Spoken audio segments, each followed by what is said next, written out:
thanks for meeting with Vocalist today. We're going to go through a few questions, and then we're going to cover you in an article.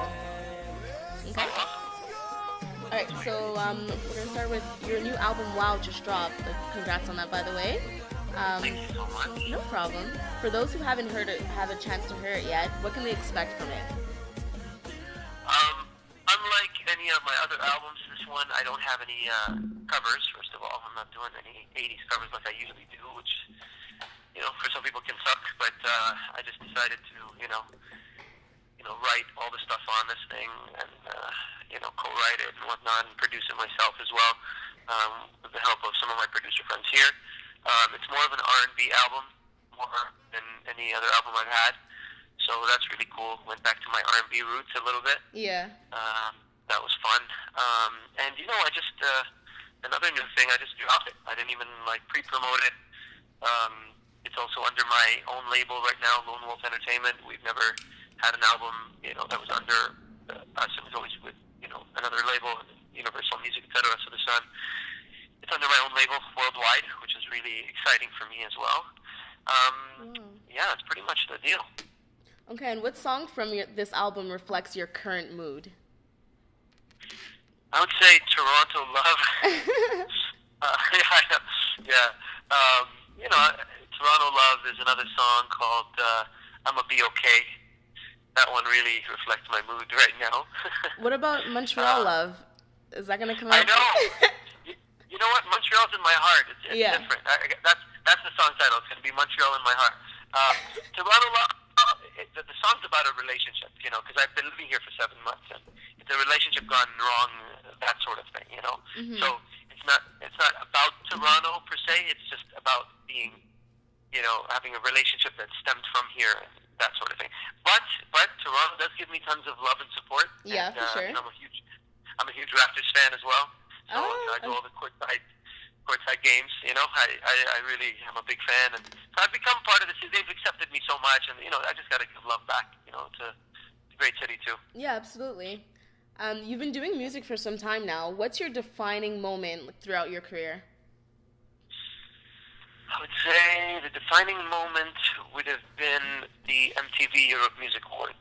I think that was in 2000. Let me just check out my award right now. I think it's 2008. Yes, in 2008. That was I think the moment where I thought, wow, there's something I'm doing that's right here. And, it gave me this extra strength and motivation to continue, and keep going.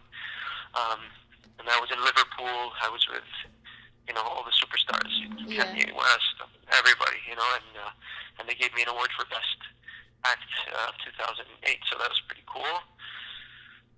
And that was probably the moment changed it all. Yeah. Who do you look up to as a role model? Like when you were growing up, who did you look up to? Malik Shahid. Yeah. But Malik doesn't really. He doesn't do music. You're a talented artist, so. No, I know. I love Malik. He's a great guy. He's been. That's the thing. Just side note. He's been so supportive from day one, and so it's just great to kind of see him do his thing. Yeah.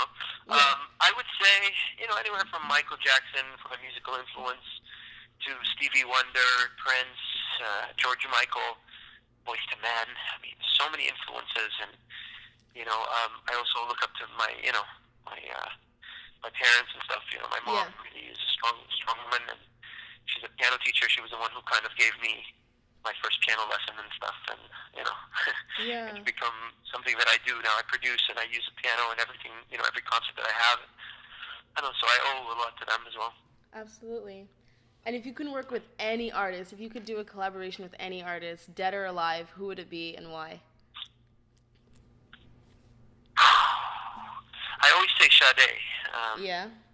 She's people don't know her today, but she used to be one of the, for me, the best singer.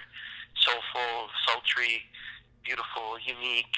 Mm-hmm. You felt when she sang. You know what I mean? She sang, and you felt it hit you in the heart. And I'd love to work with her on some level. Yeah, she actually came to Montreal a few years ago, and wow. And she performed. Her concert was amazing. I was there. I was like, damn.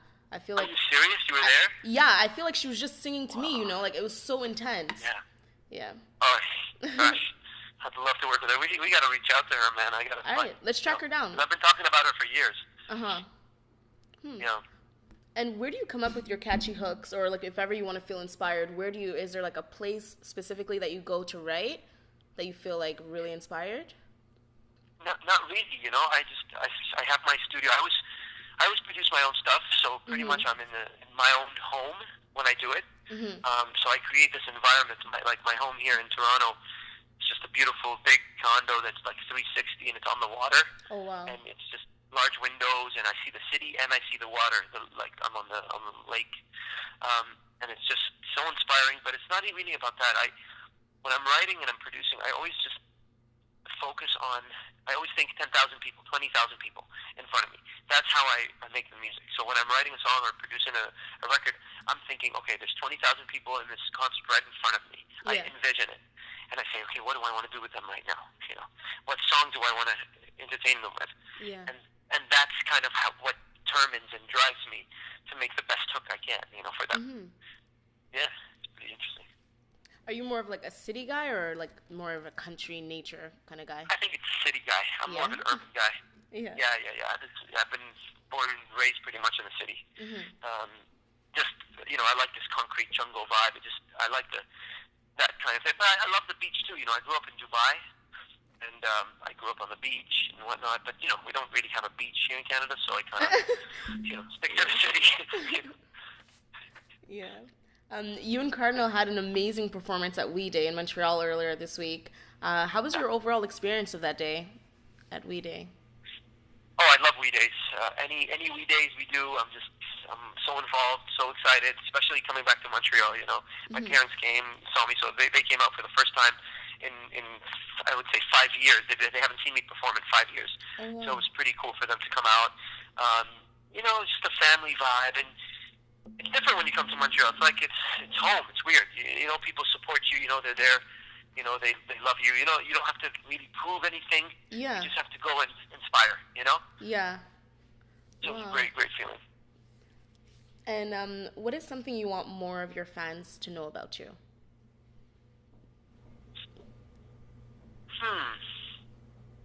That I am deeper than what they see. That there's something, you know. I have a family, you know. Yeah. I support my parents. I take care of, you know. There's many things they don't know. You know, they think a certain way, but I'm sure some things they just don't know about what I do and who I am. You know, and that they might not even think that I am this way. So I guess one day, maybe if I do a reality show, people will know. But until then, they think I'm this just party guy that's going out all the time and just having a blast, which I am, of course, as well. Yeah. And to those people who are pursuing like the same kind of path as you, what would you say when they're on the verge of giving up on their dreams? I would say, look at my story. I don't know if a lot of people know my story with even Africa, the first big single that broke worldwide. Nobody gave me the chance. Even when I produced the record and I co-wrote it and everything, and I had it prepared, I sent it to all the labels. No one signed me. No one gave a fuck about me, to be honest. And I even sat down with all the major labels, you know, convincing them, look, I bought the rights to it. I have it. I mean, it's such a smash record. They couldn't even see it. They couldn't even see the vision until I put it out myself. And I put my own money behind it, and then it went to #1 pretty much worldwide. Exactly. And that's like, how it always is, though, right? How can you go from being, how can you go from being, you know, everybody passing on you? And you're talking big presidents of labels here, people that know music, that are supposed to know music, that say, that call the shots, and they completely were wrong about this. And it changed my life. So it goes to show you, you never know what you have in your hand. Don't ever give up. If you believe, then you are right, you know? Exactly. And no one can tell you that. All you have to do is prove it to them. And that's what I did. I'm a nobody, you know, like everybody else. I'm a regular guy. But I believed in myself, and I believed in what I had. And I kept on going and going. So some people can say maybe I'm so annoying sometimes because I keep going, and I'm so determined and stubborn of what I want. But ultimately, look where I am now. Exactly. I've got 20 plus gold platinum records. Yes. I have 13 awards. I've done well. I take care of my family. I have a condo. I have so how can you who's right, who's wrong, you know? Isn't it worth so much more now that you put yourself on? Absolutely. Yeah. Absolutely. So today I own my own label. I bought my partner out. He was part owner, 50% owner for the longest time now. We have our own label. We're distributed by Universal here in Canada, but worldwide we're independent completely. You know, and we were number one the first week on R&B charts on iTunes with the new album. You know, you can't go wrong. You know, like you believe in yourself, and the rest will follow. Exactly. That's one of my biggest pet peeves. Like, everyone's gonna go and follow. No one wants to like, I don't know, believe in you as much as you believe in yourself. But as you said, you have to support your brand. You have to be your biggest fan, kind of thing. You know. So that was really inspiring. And you also have to inspire people around you who are great people to work with you. Because without the team, you can't make it either. So you need to be able to instill inspiration in other people to believe in you as well. So that takes a lot of. You know, I don't know. I'm lucky that I've got a great team. You know, I don't know how I got it. I can teach it to someone maybe if I sat down and really analyzed it. But I just be me, and I try to inspire. Be good. Be respectful. Be caring to everybody who's around you, and recognize an opportunity. That's what it is. A lot of people don't. They get greedy. They say, "Oh, that's not paying me much." You know, I did stuff for free. I still do stuff for free. We days. Well, I've done 11, 12 of them. They're all for free. You think we get paid for that? We go out there because we love it, man. We want to inspire kids to become better and the world to become a better place. Exactly. We don't do it for money, you know. So, Karl, I need to meet you in person. Like, I'm so inspired right now. I need to meet you. Like, next time you come to Montreal, you better hit me up. Like, absolutely. I will. No, I'm seriously inspired right now. But okay, we're gonna move to the next question. You shot like a lot of hot music videos. What are your top 3 vacation kind of Karl Wolf, kind of sexy travel destinations? I would say Dubai is the top. Yeah. Then second would be Jamaica. And yeah, absolutely. And third, you know, I really liked Japan. I really enjoyed myself in Japan. Yeah, I know it's not an obvious one. You might not think so, but there is Okinawa. It's an island off, like it's to the south of Japan. It's an island on its own as well. It's just a beach destination. So really, really, really cool. Really fun. Okay. And before I let you go, what do we have to look forward to for the rest of the year? And what can your fans expect from you next? Wow. Right. Hey, there you go. The new album, obviously, doing really well. So go pick it up on iTunes, you know. Support the independent record label that I got. Lone Wolf, so that's really for cool. sure. Yeah, absolutely. So I'm really pumped about that. I got something new coming up as well that I've been working on for 6 months. I'm going to give you the scoop right now. Nobody knows about this at all. I've been working on a group. I'm in a group now. You're in a group, so you're not going to be solo anymore.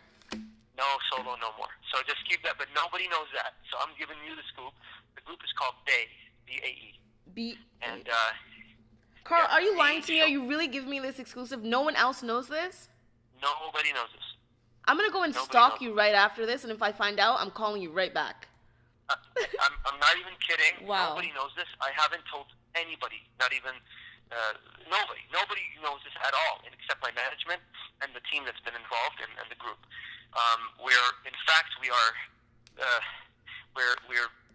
not promoting it, but we're actually performing for the first time tomorrow at Nelly Furtado's charity event. She invited me to perform to headline. Yeah. And I asked her if I could, promote my new group, and she said, "Perfect, let's do it. This would be the perfect scenario." So tomorrow it's coming out. Pretty much, we're letting people kind of slowly know that I've got this new project that I'm working on. Wow. And it's a three-man group. It's 1 girl and 2 guys. And basically, a very deep house soul is the type of sound that we're going for. Very cool, very different, fresh, something new. I'm so pumped about it. Okay, and where can your fans go and like download this, like your tracks from this group, or like, where can they get their hands on it? It's not ready yet, and that's why it's something I've been just working on in studio, but we're coming out this summer. This summer? Shit. Yeah. Wow. I know.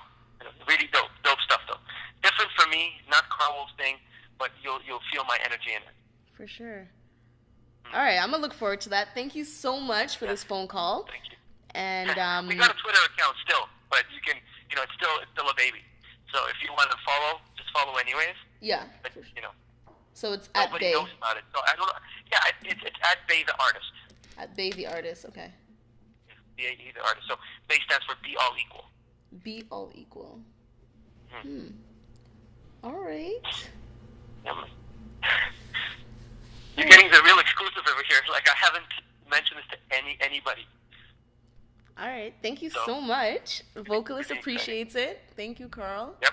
And next time you're in Montreal, we're gonna do a sit-down interview, film, and we're gonna talk more about Bay. Got it. Absolutely. Thanks. Take care. Thank you, Tiffany. Take care of yourself. Bye.